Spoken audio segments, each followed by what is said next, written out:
اس نے note paid پر چند الفاظ گھسیٹے۔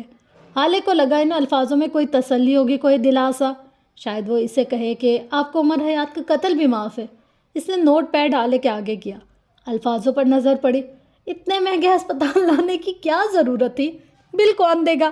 حالے نے کراہ کر آنکھیں میچ لیں۔ وہ کیا کرے اس شخص کا اور اس کے پیسوں کے جنون کا؟ وہ بے بسی سے اسے دیکھنے لگی۔ عمر کی آنکھوں میں سوال تھے۔ تم فکر نہ کرو، بل میں دوں گی۔ تمہیں کہیں درد تو نہیں ہو رہا؟ اس نے ایک بار پھر نارمل ہونے کی کوشش کی۔ عمر نے نوٹ پیڈ واپس لیا اور ایک بار پھر چند الفاظ گھسیٹے۔ حالے نے سفید پنے پر لکھے الفاظوں کو دیکھا۔ ابھی تو کوئی درد نہیں، لیکن ہسپتال کا بل دے کر مجھے ہارٹ اٹیک ضرور آئے گا۔ دیکھو، ساری رقم 3 حصوں میں بتانا، ورنہ آج کے آج بیوہ ہو جاؤ گی۔ اب کے حالے نے اسے ضبط سے دیکھا، جی چاہا تھا اس کو سر پھاڑ دے۔ آپ کہو مجھے؟ اچھا، حالے نے تنبیہ کی تھی۔ عمر نے مسکراتے ہوئے دوبارہ کچھ لکھا۔ آپ کہتے کہتے میرا منہ دکھنے لگ گیا ہے۔ اب ہم برابری کی سطح پر آئے ہیں۔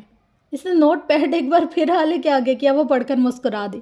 کیا کرتی بھلا؟ عمر نے نوٹ پیڈ اس کے ہاتھ سے لے لیا اور اس پہ کچھ لکھا۔ کیا تم میرے لیے روتی رہی ہو؟ اس نے لکھا اور حالے کے آگے پیڈ لہرایا۔ حالے نے سر اس بات میں ہلایا۔ میں تمہارے لیے بہت روئی عمر، تم میری وجہ سے تکلیف میں تھے، مجھے بہت برا لگ رہا تھا۔ وہ اس کے چہرے پر نظریں جما کر بولی۔ عمر سر جھکا کر کچھ لکھنے لگا۔ قصاص ادا کرو؟ کیسا قصاص؟ وہ لکھ لکھ کر نوٹ پیڈ آگے کرتا جاتا اور حالے جواب دیتی جاتی۔ میرے ساتھ گھر چلو۔ ہاں، مجھ سے غلطی ہوئی ہے، لیکن جن غلطیوں کے نتائج برے نہ ان کو معاف کر دینا چاہیے۔ میں عمر حیات تم سے معافی مانگتا ہوں، میرے ساتھ گھر چلو پلیز۔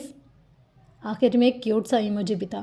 حالے چند لمحہ نوٹ پیڈ پر لکھے الفاظوں کو دیکھتی رہی، پھر دھیرے دھیرے سے نفی میں سر ہلایا۔ مجھے کچھ وقت دو عمر، سوچنے کے لیے، اور پلیز مجھے فورس مت کرنا، تمہیں انکار کرنے کے معاملے میں بے بس ہوں۔ عمر نے سمجھ کر سر ہلایا۔ آئی ایم سوری، تمہیں میری وجہ سے اتنی تکلیف اٹھانی پڑی، حالے نے اضافہ کیا۔ عمر سر جھکا کر کچھ لکھتا گیا، پھر نوٹ پیڈ اس کے آگے کیا۔ بار بار سوری مت کہو تم حالے سلطان، تمہیں عمر حیات کا قتل بھی معاف ہے۔ حالے پڑھ کر مسکرائی، پھر اٹھ کھڑی ہوئی۔ عمر نے اسے اٹھتے دیکھا تو اس کی کلائی پکڑ لی۔ حالے ٹھہر کر اسے دیکھنے لگے۔ عمر نے ایک ہاتھ سے کچھ لکھا تھا۔ حالے نے جھک کر نوٹ پیڈ اٹھایا۔ میں بیمار ہوں، مجھے اپنے گھر لے جاؤ اور میری خدمت کرو، اتنا تو حق ہے نا میرا۔ حالے نے گھور کر اس کو دیکھا تھا، پھر اس کے ساتھ بیٹھ گئی۔ اگلے کئی لمحات تک وہ یہی کاغذی جنگ لڑتے رہے۔ ہسپتال کا کمرہ ان کو دیکھ دیکھ کر مسکراتا رہا۔ ایک ہفتے بعد، یہ ایک ہفتہ بے حد سکون سے گزرا تھا۔ عمر زیادہ وقت اپنے گھر پر رہا کرتا تھا۔ حالے سے وقتاً فوقتاً اپنے گھر بلا لیتی اور اس کا پرہیزی کھانا بنا دیتی۔ یہ الگ بات تھی کہ اس کھانے کو آدھے سے زیادہ عمر خود ہی بناتا تھا۔ حسن اور ہارون بھی آتے جاتے رہتے۔ کل سے اس کی زبان بھی آزاد ہو گئی تھی۔ وہ بولنے لگ گیا تھا اور حالے کو بے اختیار اس کے بولنے پر پچھتاوا ہوا تھا۔ جب تک اس کی زبان بند تھی سب کتنا سکون میں تھے۔ شام کے وقت وہ اس کے ساتھ سیویو آ گئی تھی۔ دراصل اسے کچھ بات کرنی تھی جو گھر پر ہارون اور حسن کی موجودگی میں ناممکن سی تھی۔ اس وقت وہ دونوں بڑے بڑے پتھروں پر بیٹھے تھے، سامنے ٹھاٹے مارتا سمندر تھا۔ حالانکہ بھورے بال ہوا کے دوش پر اڑ رہے تھے۔ عمر کبھی اس کے بالوں کو دیکھتا، کبھی سمندر کو۔ کون زیادہ خوبصورت ہے، فیصلہ کرنا مشکل تھا۔ مجھے تمہاری اماں کے ایکسیڈنٹ کے بارے میں پتہ چلا، بہت دکھ ہوا، حالے سمندر کو دیکھتے ہوئے بولی۔ عمر کے چہرے پر سایہ سا لہرایا، لیکن اس نے کچھ ظاہر نہیں کیا، بس سر کو خم دیا۔ چند ایک پل پھر خاموشی میں گزرے۔ حالے نے ایک بار پھر بولنے کی کوشش کی۔ کل میری بات ہوئی آنٹی سے، وہ ٹھیک نہیں ہے عمر، تمہیں ایک بار ان سے ملنا چاہیے۔ تم دونوں کے درمیان کچھ بھی ہو، کسی ناراضگی کو تعلق سے زیادہ بڑا نہیں ہونا چاہیے۔ موت سے پہلے ناراضگیوں کو ختم کر لینا چاہیے۔ عمر کچھ نہیں بولا، لیکن وہ بے چین ہوا تھا۔ اپنی ماں کا نیل زدہ چہرہ پٹیوں میں جکڑا وجود ایک بار پھر یاد آیا۔ تم اتنے ضدی کیوں ہو عمر؟ آخر اتنی ضد کس بات کی؟ تم ان آنسوں پہ بھی اپنا کنٹرول چاہتے ہو؟ کیوں؟ آخر تم کیوں ایک نارمل انسان کی طرح بیہیو نہیں کرتے؟ کس بات کا زام ہے تمہیں؟ عمر اب بھی کچھ نہیں بولا۔ اٹھنے لگا جب حالے نے اس کا بازو پکڑا۔ عمر کی آنکھوں میں التجا تھی، وہ جانا چاہتا تھا، لیکن جس کی گرفت میں اس کا بازو تھا وہ اس سے دور نہیں جا سکا۔ وہ سست روی سے واپس بیٹھا۔ تم رو لو عمر، حالے نرمی سے بولی۔ تمہیں رونے کی بہت ضرورت ہے۔ تمہیں لگتا ہے وہ لوگ کمزور ہوتے ہیں جو روتے ہیں؟ عمر نے کچھ نہیں کہا، وہ بس دانت پر دانت جمائے ضبط کیے بیٹھا رہا۔ حالے کہتی رہی، ہمارے نبی حضرت محمد صلی اللہ علیہ وسلم سے زیادہ بہادر کوئی نہیں تھا عمر، لیکن وہ بھی روتے تھے، اپنی امت کی محبت میں، اپنے اللہ کی محبت میں روتے تھے۔ انہوں نے رو کر ثابت کیا کہ رونا کمزوری نہیں ہے، رونا انسان ہونے کی نشانی ہے۔ تم کیوں خود کو انسانوں سے اعلیٰ سمجھ رہے ہو؟ تم کیوں اتنے ضدی ہو؟ میں ضدی نہیں ہوں، وہ بولا تو اس کی آواز میں لرزش تھی۔ میں کبھی بھی ضدی نہیں تھا۔ اب کیس نے اپنے لفظوں پر زور دیا۔ جج صاحب کہتے تھے عمر ڈھیٹ ہے، اسی لیے اپنی ماں سے نہیں ملتا۔ اماں کہتی ہیں عمر ہٹ دھرم ہے، آپ کہتی ہیں عمر ضدی ہے۔ اس نے بے بسی سے حالے کو دیکھا۔ اس کی آنکھیں بھر رہی تھی۔ حالے کو بے اختیار اس سے ہمدردی ہوئی۔ عمر نہ غصہ ہے نہ ضد میں، کوئی یہ کیوں نہیں سمجھتا عمر غیرت میں ہے، اس نے کہا تو دو آنسو ٹوٹ کر گر پڑے۔ شاید آج انہیں روکنا نہیں چاہتا تھا وہ۔ حالے نرم نظروں سے اسے دیکھتی رہی۔ میں غیرت میں ہوں حالے، مجھے میری اماں بہت یاد آتی ہے، مجھے میرا گھر محلہ سب یاد آتا ہے، لیکن میں وہاں واپس نہیں جا سکتا۔ اس گھر اس گلی میں میری ماں کو گالی دی گئی تھی، میں وہاں جاؤں گا تو وہ گالی مجھے دوبارہ سنائی دے گی۔ آنسو اس کی آنکھوں سے ٹوٹ ٹوٹ کر گرے تھے۔ وہ چہرہ جھکائے گیلی آواز میں کہتا رہا، میں وہاں جاؤں گا تو مجھے وہ لوگ نظر آئیں گے جنہوں نے میرے سامنے میری اماں کو گالی دی تھی، جنہوں نے میرے گھر میں گھسنے کی کوشش کی۔ میں وہاں چلا گیا تو میں مر جاؤں گا یار، یا مارا جاؤں گا یا مار آؤں گا۔ میں خود کو کھونے سے ڈرتا ہوں۔ حالے مجھے آج بھی وہ دن یاد ہے جب ان لوگوں نے مجھے اور میری ماں کو گالیاں دی تھی اور میں نے اپنی انسانیت کھو دی تھی۔ میں کسی پاگل کی طرح ایک آدمی کو اتنا مار رہا تھا کہ وہ 2 ماہ ہسپتال رہا۔ کیا یہ میں تھا یا پھر میرا جنون؟ حالے نے اپنے بیگ سے ٹیشو نکالا اور نرمی سے اس کے گالوں کو صاف کرنے لگی۔ وہ روتا گیا کسی بچے کی طرح جو باتیں دل میں رکھ رکھ کر تھک چکا تھا۔ آپ کو لگتا ہے میں نہیں روتا کیونکہ میں خود کو اعلیٰ سمجھتا ہوں؟ ایسا نہیں ہے، اس نے روتے روتے نفی میں سر ہلایا۔ میں نہیں روتا کیونکہ میں جانتا ہوں رونا دل کو موم کرتا ہے، رو لو تو غم ہلکا ہو جاتا ہے۔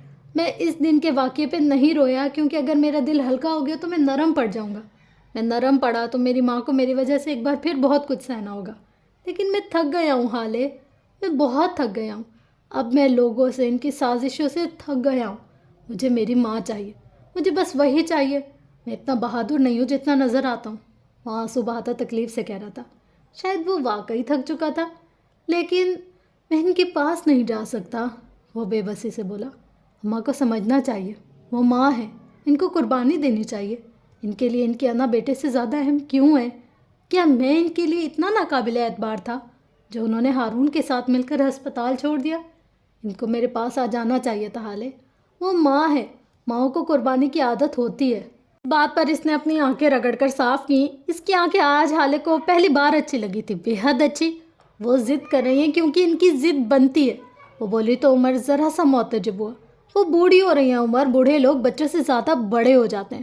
انہوں نے ایک عرصہ تمہاری بے جا ضد، بے جا غصہ سائے، انہوں نے بچپن میں تمہارے لیے کتنی قربانیاں تھیں۔ اس بار اگر وہ نہیں دینا چاہتی تو تم دے دو، ہمیشہ مائیں کیوں قربانی دیں؟ عمر ٹھہر سا گیا، وہ اسے حقیقت کا آئینہ دکھا رہی تھی۔ یہ وہ وقت نہیں ہے عمر جب وہ تمہیں اپنے پاس بلا لیں گی۔ ماں باپ بوڑھے ہو کر ضدی اور حساس ہو جاتے ہیں، وہ چاہتے ہیں بچے ان کو سمجھے جس طرح انہوں نے تمہارے بچپن میں تمہیں سمجھا تھا۔ بچے ان کا خیال رکھے بغیر کہے جس طرح انہوں نے تمہارا رکھا تھا۔ وہ بچی بن رہی ہے تو تم بڑے بنو، وہ ماں نہیں بن رہی تو تم بیٹے بنو، وہ ضد نہیں چھوڑ رہی تو تم جھک جاؤ۔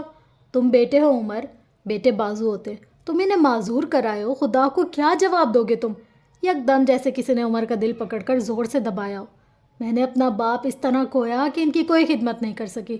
میرا بس چلے تو سڑک پر گزرتے لوگوں کو روک کر کہوں، اپنے ماں باپ، اپنی ماؤں کے پاس بیٹھو، ان کے کام کرو، ان کے سنو، ان کو سناؤ، ان سے بات کرو۔ وہ سایہ ہیں کہ اگر یہ چلے جائیں گے تو تپتی دھوپ میں آ کر کھڑے ہو جاؤ گے۔ میرے بخت میں تو یہ دھوپ لکھی تھی، تم کیوں اسے اپنا بخت بنانے پر تلے ہو؟ عمر حیات ٹکر ٹکر اس کا چہرہ دیکھنے لگا۔ کہنے کو کوئی لفظ ہی نہیں بچا تھا۔ آج تمہارے پاس موقع ہے، جاؤ اپنی ماں کو اپنے ساتھ لاؤ، لوگوں کو موقع دو کہ وہ تمہاری ماں کو تمہارے ہونے کے باوجود نہ ہونے کا طعنہ نہ دیں۔ تمہاری گاڑی میں آج پیٹرول فل کروایا، حیدرآباد جاؤ اور اماں کو لے کر آؤ۔ حالے اس کو دیکھتے ہوئے کہہ رہی تھی، زندگی پر تمہارا حق ہے عمر، وہ برا وقت تھا گزر گیا، اچھے وقت کو خود پر حرام کر لینا خود پر ظلم ہے۔ اللہ ان لوگوں کو معاف نہیں کرتا جو اپنی جانوں پر ظلم کرے۔ اللہ نے تمہیں تعلقات دی ہیں، ان کی ناشکری مت کرو، زندگی جیو کیونکہ اس پہ تمہارا حق ہے، وہ زور دے کر بولے۔ عمر کو اپنا دل ہلکا ہوتا ہوا محسوس ہوا، کندھوں سے سارا بوجھ سرک گیا۔ عمر نے آسمان کو دیکھا، سمندر کو دیکھا اور پھر حالے کو دیکھا۔ وہ تشکر سے مسکرایا، زندگی پر واقعی اس کا حق تھا۔ ٹاٹے مارتا سمندر، بہتی ہوئی ہوا اور سیاہی میں ڈھلتا آسمان، آج سب کے سب خوش تھے۔ چھوٹے محلے میں اس وقت سارے گھروں کو بتیاں گل کر دی جاتی تھیں۔ دن میں جتنا شور یہاں سنائی دیتا تھا اس پہر اتنی ہی خاموشی تھی۔ اسی محلے کے ایک پکے گھر میں آؤ تو کھانے کی چھوٹی سی میز کے آگے نفیسہ بیٹھی تھی۔ ان کے سر پر پٹی بندھی تھی، چہرے پر اب بھی زخموں کے نشانات تھے۔ عشاء کی نماز انہوں نے پڑھ لی تھی۔ کھانا وہ اب کھانے بیٹھی تھی۔ ملازمہ برتن دھو رہی تھی۔ نفیسہ نے چاولوں کا چمچ منہ میں رکھا اور اگلے ہی لمحے وہ ٹھٹکی تھی۔ ان کے چہرے پر سایہ سا لہرایا تھا، ہاتھ لرز رہے تھے۔ ان کی آنکھوں میں بہت کچھ تھا، کئی جذبات، شوق، بے یقینی۔ کھانا؟ یہ کھانا کس نے بنایا ہے؟ انہوں نے اپنے عقب میں کھڑی ملازمہ سے پوچھا۔ ملازمہ قدرے تعجب سے مڑی تھی۔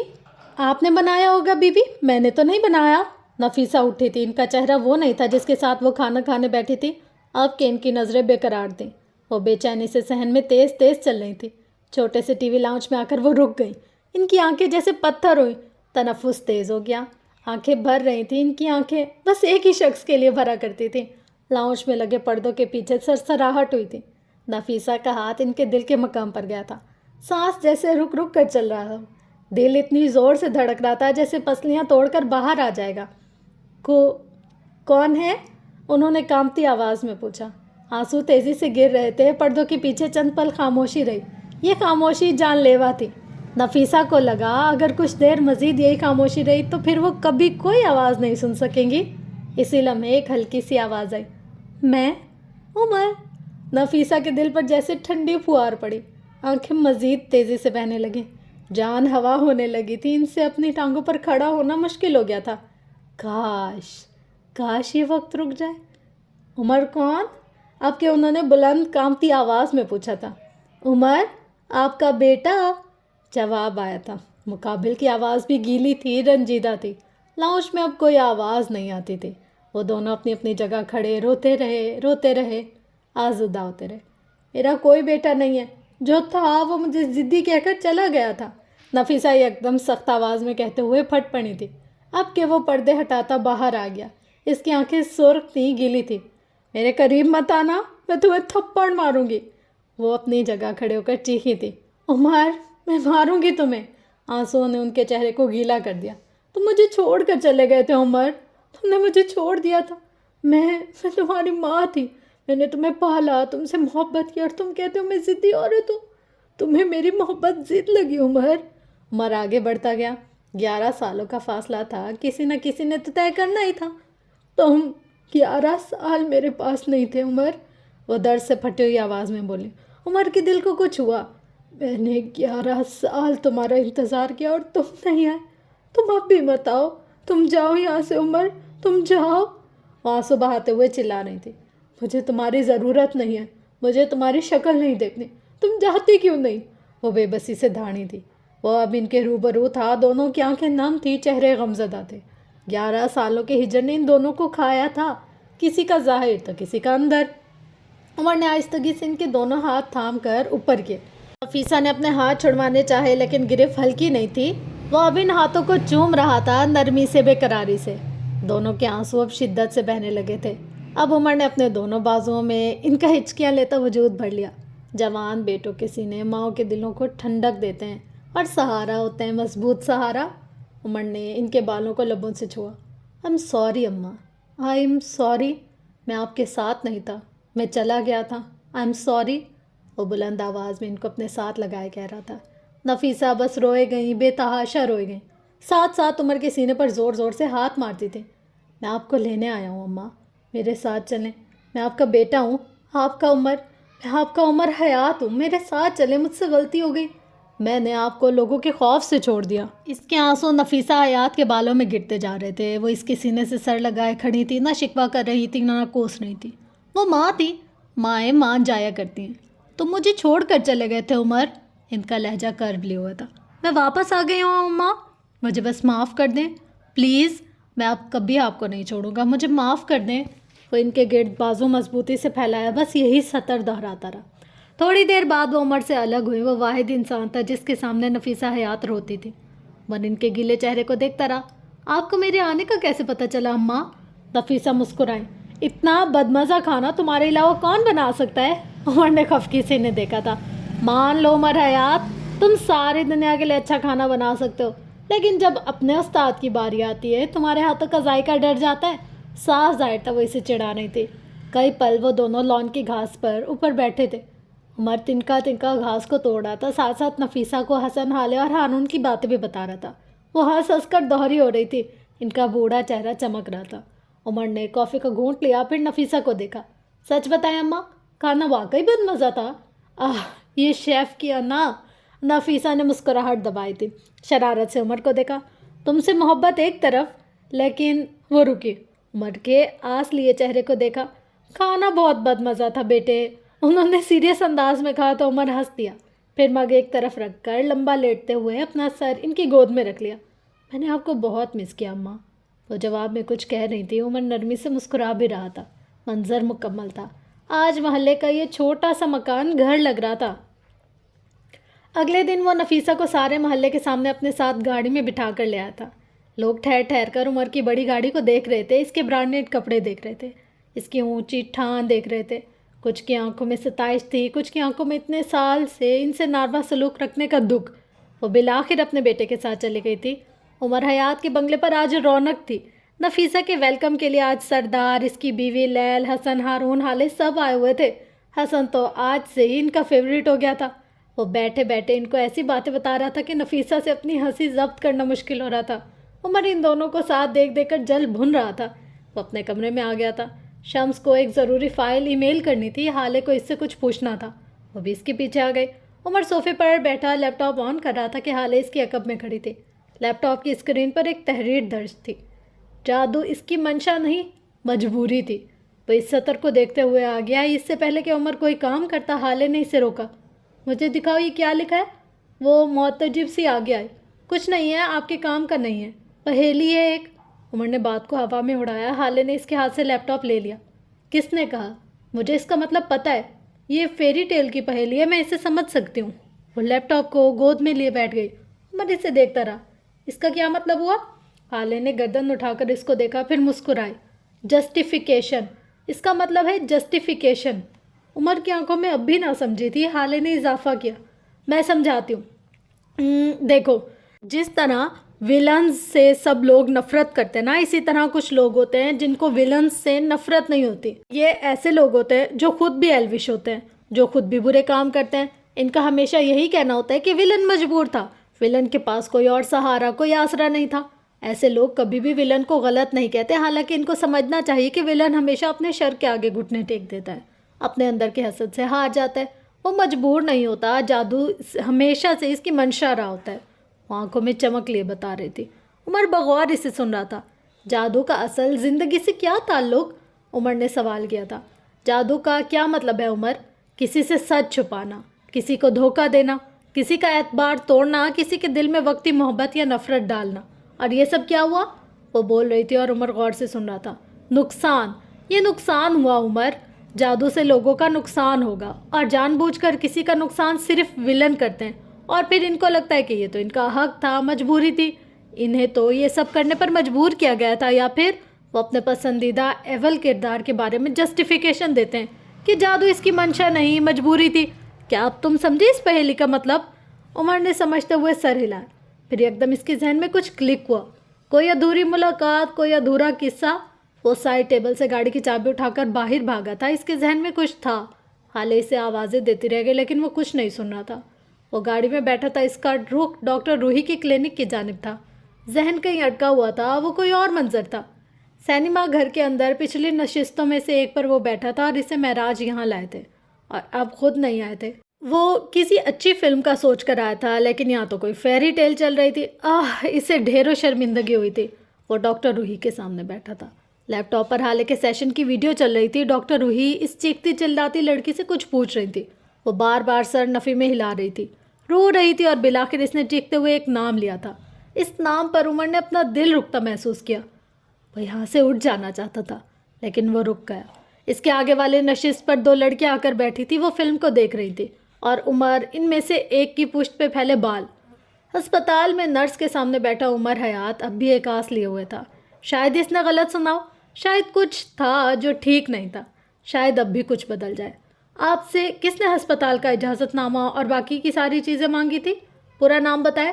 نرس نے اب کے پورا نام بتایا تھا، اور عمر حیات اب شل تھا۔ اسے یقین نہیں آتا تھا کہ ایسا ہو سکتا ہے۔ وہ شاکڈ تھا، اتنا کہ حد نہیں۔ ریسٹورنٹ کے مینیجر نے اپنے یہاں ریکارڈنگ ہونے والی 15 اپریل کی کال لسٹ کھولی تھی۔ وہیں عمر حیات نے حال سلطان کا نمبر دیکھا۔ اس کے کانوں میں ایئر بڈس لگے تھے۔ وہ اس دن ہونے والی کال کو سنے گا۔ میں حال سلطان بات کر رہی ہوں۔ اور عمر اس کی آواز کو لاکھوں میں بھی پہچانتا تھا۔ وہ حالے نہیں تھی۔ فلم ختم ہو چکی تھی۔ اب وہ دونوں لڑکے آپس میں بحث کر رہی تھی۔ دیکھیں، آپ اس چڑیل کو جسٹیفائی کر رہی ہیں۔ اس نے شہزادی کو قلعے میں قید کیا، اسے اس کے خاندان سے دور کیا، اس کی زندگی کو مذاق بنا کر رکھ دیا، اور آپ کہتی ہیں وہ مجبور تھی۔ دوسری لڑکی نے نرمی سے کہنا شروع کیا، دیکھو بچے، اگر ایک شہزادی کے اپنے خاندان سے دور رہنے پر کسی کا حسن، کسی کی خوبصورتی، کسی کی زندگی سنور سکتی ہے تو اس میں حرج کیا ہے؟ ہر دفعہ شہزادیاں ہی کیوں خوش رہیں؟ کیا کبھی چڑیل، بری پریاں، جادوگرنیاں خوش نہیں رہ سکتی؟ اس نے جو کچھ بھی کیا وہ اس کی مجبوری تھی۔ چڑیل نے صحیح کیا، جادو اس کی منشا نہیں تھا، مجبوری تھی۔ آخری لائن اس کی آخری لائن پہلی لڑکی نہیں سن سکی تھی۔ وہ ساتھ والی سیٹ پر کسی سے بات کرنے لگی، لیکن عمر نے واضح طور پر سنی تھی۔ وہ یہاں اسی لوکیشن کو فالو کرتا ہوا آیا تھا اور اس نے اپنی نظروں کی سیدھ میں دیکھا۔ وہ لڑکی اپنے شوہر کے ساتھ ریسٹورنٹ کے اوپن ایریا میں چھوٹی سی میز کے گرد بیٹھی تھی۔ عمر شل سا کھڑا اس کو دیکھ رہا تھا۔ ذہن میں مختلف آوازیں گونج رہی تھی۔ چیخ کر مہرما نے بند کیا تھا، پکارتی ہوئی حالے، مجھے مسز سفیر سلطان نے اس اجازت نامے اور باقی کی ساری چیزوں کا کہا تھا، کہتی ہوئی نرس، میں حال سلطان بات کر رہی ہوں۔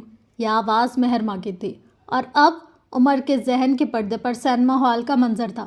وہ جسٹیفیکیشن دیتی لڑکی مہرما غیاث الدین تھی، اور حق کے لیے لڑتی لڑکی حال سلطان تھی۔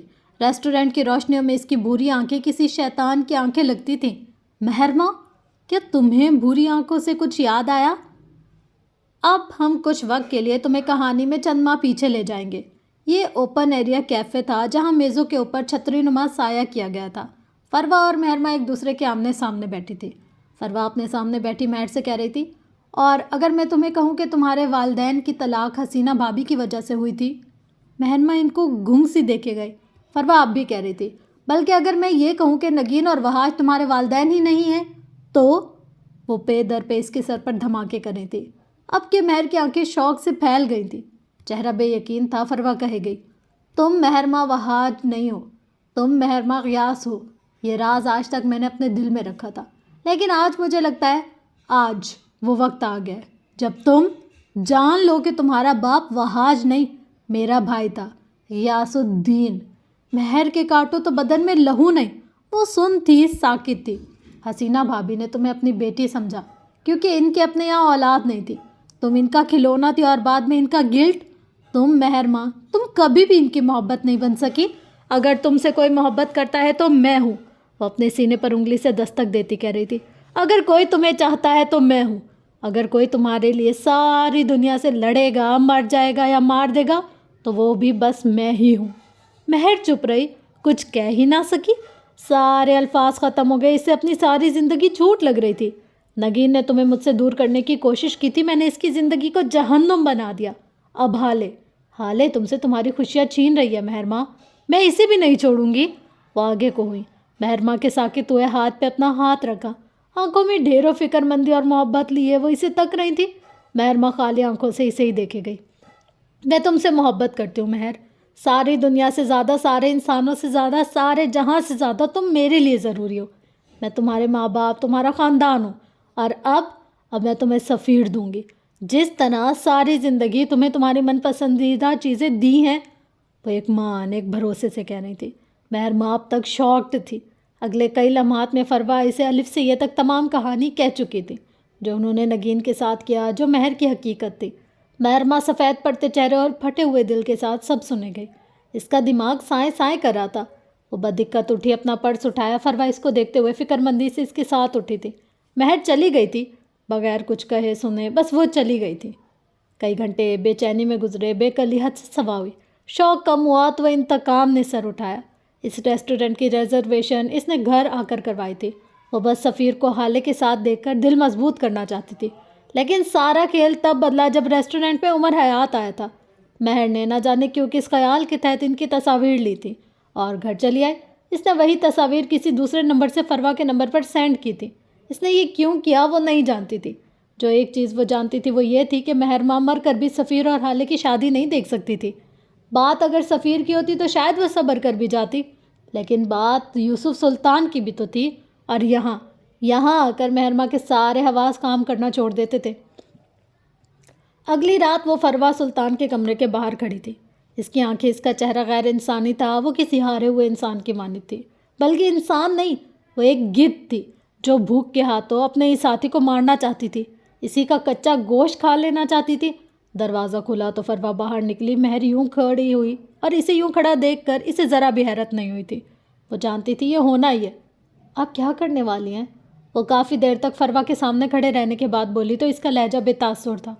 فروا مسکرائی تھی، ان کی آنکھیں چمک رہی تھیں۔ میں نے سب پلان کر لیا ہے مہر، سب طے ہے، میں بس تمہاری رائے جاننا چاہتی ہوں، کیا تم میرے ساتھ ہو؟ وہ ذرا کی ذرا بے چین تھی۔ مہر نے بری بے تاثر آنکھوں سے ان کو دیکھا۔ میں کیوں کچھ کہوں گی؟ میں نیوٹرل رہوں گی۔ آنٹی، اگر میرے کچھ کیے بغیر اور کرے بغیر مجھے سفیر مل اور ابا مل جائیں گے تو اس میں غلط کیا ہے؟ لیکن ایک بات یاد رکھیے گا، حالے کو نقصان نہیں ہونا چاہیے۔ میں اس سے بہت محبت کرتی ہوں۔ آخر میں اس نے یقین دہانی چاہی تھی۔ فروا فوراً مسکرائی تھی۔ تم بے فکر رہو مہر، میں بس صرف ایک رات کی بات کروں گی اور اگلے دن حالے گھر واپس آ جائے گی۔ سفیر سے تمہارا نکاح ہو جائے گا اور حالے کے لیے ہارون تو ہے ہی، وہ تو اسے ہر حال میں قبول کر لے گا، وہ حالے پہ گیو اپ نہیں کرے گا۔ تم بس خوش رہو گی، باقی سب میں دیکھ لوں گی۔ میری جان۔ مہر ان کی بات پر بس سر ہلا کر رہ گئی۔ اگلے دن اس کے کسی دوست کی عیادت کے لیے ہسپتال گئی وہ، تب اسے وہی نرس دکھائی دی جس نے حالے کے سامنے اس کے شوہر کی بات کی تھی، اور پھر نہ جانے کیوں کس خیال کے تحت مہرماں نے اس سے اجازت نامہ اور ہسپتال کی انتظامیہ سے فوٹیج نکلوائی تھی۔ فوٹیج میں عمر اور حالے تھے، کچھ وقت بعد ہارون بھی تھا، لیکن مہرماں نے خود کو ہارون کی فوٹیج ڈیلیٹ کرنے کا حکم دیتے ہوئے سنا۔ اس نے ان سب کے لیے سفیر کے تعلقات استعمال کیے تھے، لیکن کچھ یوں کہ سفیر کو اندازہ نہیں ہو سکا وہ اصل میں کیا کرنا چاہ رہی تھی۔ اگلے منظر میں وہ ہارون کو فون کرتی نظر آئی۔ ہارون، تم اس رات اس لڑکے کو حالے کے ساتھ ہسپتال لے آئے تھے؟ وہ ہسپتال کی راہداریوں میں چلتے ہوئے پوچھ رہی تھی۔ آگے سے ہارون شاہد کوئی بات کور کرنا چاہ رہا تھا جب مہرماں نے اسے سختی سے ڈپٹ دیا۔ آج کے بعد اگر کبھی بھی کوئی بھی گھر والا تم سے اس بارے میں پوچھے تو صاف صاف مکر جانا ہارون، وہ اسے ہدایت دے رہی تھی۔ تم نہیں جانتے، حالے نہیں جانتی یہ کتنی بڑی مصیبت ہے۔ اگر سفیر کو پتہ لگ گیا تو وہ 1 منٹ نہیں لگائے گا حالے کو چھوڑنے میں۔ کیا تم ایسا چاہتے ہو؟ ہارون نے بے اختیار نہ کہا تھا۔ مہر نے گہری سانس لیا اور فون بند کر دیا۔ اگلے چند دنوں میں نکاح تھا اور وہ دونوں پارلر میں بیٹھی تھی۔ حالے تیار تھی، آف وائٹ جوڑے میں ملبوس، وہ خود کو آئینے میں دیکھ رہی تھی جب مہرماں نے اپنے موبائل کی دوسری سم، جس کا نمبر کسی کے پاس سیو نہیں تھا، اس سے حالے کے موبائل پر کال کی اور پھر اسے ہارون کی کال بتائے۔ وہ کبھی بھی تیر نہیں مارا کرتی تھی، وہ بس لوگوں کو نشانے پر لے آیا کرتی تھی اور وہ زخمی خود بخود ہو جاتے تھے۔ وہ سائیکالوجی میں گولڈ میڈلسٹ تھی، اسے لوگوں کے دماغوں پر حکومت کرنا اور ان کے اندر اپنی بات ڈالنا آتا تھا۔ لوگ اسے جینیس کہتے تھے، لیکن وہ ایول جینیس تھی۔ اس نے حالے کو دروازے سے جاتے دیکھا، وہ جانتی تھی باہر کیا ہوگا، اسے سب پتا تھا، لیکن اس نے روکا نہیں۔ ایک لمحے کو ضمیر نے ملامت کی تھی، لیکن وہ تو نیوٹرل تھی اور وہی رہی۔ کچھ وقت بعد سفیر حالے کو لینے آئے، لیکن حالے نہیں تھی۔ یہ وہ وقت تھا جب مہرماں کا ضمیر چیخ چیخ کر کہہ رہا تھا، وقار محبت سے زیادہ ضروری ہے، اسے رکھ لو، لیکن اس کے سامنے سفیر تھا، بری آنکھوں والا خوبصورت مرد، اور جب بھکاری کے آگے بھیک رکھ دو تب وہ ہر قسم کے وقار اور عزت کو پیچھے چھوڑ دیتا ہے۔ اگلے منظر اب تم کو ٹوٹے بکھرے دکھائی دیں گے۔ وہ ہال میں کھڑی تھی، رو رہی تھی، حسینہ کی آنکھیں بھی بہہ رہی تھی۔ گھر کے سارے مردوں کے کندھے جھکے ہوئے تھے، آنکھیں شرمندہ تھی۔ یوسف سلطان بار بار فروا کو اس طرح دیکھتے تھے جیسے انہوں نے ہی سب کچھ کیا ہو۔ یہ وہ وقت تھا جب مہرماں نے نئی چالیں چلیں۔ وہ فروا سے لڑ رہی تھی، وہ روتے ہوئے اس سے کہہ رہی تھی کہ اسی نے حالے کو اغوا کیا ہے، جو جواب میں فروا بھی کچھ سخت سنا رہی تھی۔ سفیر اور یوسف سلطان ان کی باتیں سن رہے تھے۔ مہر ناٹ گلٹی پروو ہو چکی تھی۔ اب یہاں اس نے ایک گہری سانس لی تھی۔ سفیر اب بھی کچھ ماننے کو تیار نہیں تھا، اسے اب بھی حالے کی واپسی کا انتظار تھا۔ اس کی آنکھوں میں بے بسی بھری تکلیف بھی تھی۔ مہرماں نے چند ثانیے اس کو دیکھا۔ کئی آوازیں تھیں جو سماعت کا حصہ بن رہی تھی، کئی رکاوٹیں تھیں جو اسے شیطان بننے سے روک رہی تھیں۔ یہ لمحہ تھا جب شر کو سر سے پھینک کر اتار دینا تھا، جب حسد کو پیر تلے رون دینا تھا۔ یہ وہ وقت تھا جب جادوگرنی کو اپنا جادو اچھے کاموں کے لیے استعمال کرنا تھا۔ وہ موبائل گیلری کھولے کھڑی تھی، اس کی آنکھیں اسپاٹ تھی، دل خالی۔ اس نے چند ویڈیوز اور تصاویر پر کلک کیا اور ان کو سفیر کے نمبر پر بھیج دیا۔ اس کے ہاتھ ایک لمحے کو بھی نہیں کانپے تھے۔ اس نے اپنے شر کے آگے گھٹنے ٹیک دیے تھے۔ حسد سر چڑھ کر بولنا چاہ رہا تھا، اس کے کندھے پر بیٹھے فرشتوں نے باقاعدہ ہاتھ اٹھا کر اس پر لعنت بھی بھیجی تھی۔ وہ جادو کر چکی تھی، اور جادو کبھی بھی مجبوری نہیں ہوتا۔ اس نے سفیر کی آنکھوں میں شوق دیکھا، پھر صدمہ دیکھا، وہ ڈھہ گیا تھا، لیکن مہر کو کوئی فرق نہیں پڑا۔ اسے سفیر کے ساتھ بٹھایا گیا، نکاح ہوا، مبارکباد ملی۔ ابا نے شفقت والا ہاتھ اس کے سر پر رکھا۔ پھر اس نے دیکھا کہ کچھ شور ہوا۔ سفیر معراج سے کچھ کہہ رہے تھے۔ اس نے معراج کو گرتے دیکھا، اس نے سفیر کو پریشان ہوتے دیکھا، آس پاس بھگدڑ مچتے دیکھا۔ مناظر بدلے، رات کا اندھیرا جھٹا، وہ صبح کا پیلا اجالا تھا۔ حالے گھر آ گئی تھی۔ وہ سفیر سے مار کھا رہی تھی، گالیاں کھا رہی تھی۔ مہرمان نے اپنے دل میں تقویت اترتی محسوس کی۔ ہارون اس کا ساتھ چھوڑ چکا تھا، اور جب دنیا ہاتھ سے چلی جائے تو باقی کچھ نہیں رہتا۔ اسے لگتا تھا وہ مجبور ہے، لیکن وہ ہرگز مجبور نہیں تھی۔ او مائی گاڈ، مطلب مجھے نا یہ مہرمہ شروع سے کھٹک رہی تھی۔ مجھے ایپیسوڈ 2 سے ہی لگتا تھا یار یہ مہرمہ کوئی نہ کوئی ڈیفالٹ پیس ہے، اس نے کچھ نہ کچھ کانڈ کرنا ہے، یہ کوئی ہے بہت بڑی بلنڈر۔ پر جو بلنڈر اس نے کیا نا وہ میری سوچ سے بھی اوپر کا ہے بھائی صاحب، بہت اوپر کا ہے۔ مطلب اتنی گر جائے گی مہرمہ، یہ نہیں سوچا تھا میں نے۔ ہاں میں نے سوچا تھا یہ کچھ نہ کچھ حرکت ضرور کرے گی حالے کو نقصان دینے کے لیے، پر اتنی اوئے اوئے بہت گری ہوئی ہو تم مہرمہ۔ اور ایک بات بتاؤں، مجھے ایسا لگتا ہے کہ ہر کسی انسان کی زندگی میں 1-2 مہرمہ تو ہوتی ہیں جو اس کی لائف کو سپوائل کرتی ہیں، اور کسی کی زندگی تو مہرماؤں سے بھری پڑی ہوتی ہے۔ خیر، مدعی لاکھ برا چاہے تو کیا ہوتا ہے، وہی ہوتا ہے جو منظور خدا ہوتا ہے۔ اگر تو حال سلطان کے وقت میں عروج ہے تو اسے ملے گا، جس طرح سے فروا سلطان کی چالیں کامیاب نہیں ہوئی عمر حیات کے لیے، تو مہرمہ تو پھر بھی اس کی بھتیجی ہے نا بھائی صاحب۔ اچھا، تو آج کی ایپیسوڈ آپ لوگ کو کیسی لگی؟ آپ لوگ اپنا فیڈ بیک ضرور دیجیے گا۔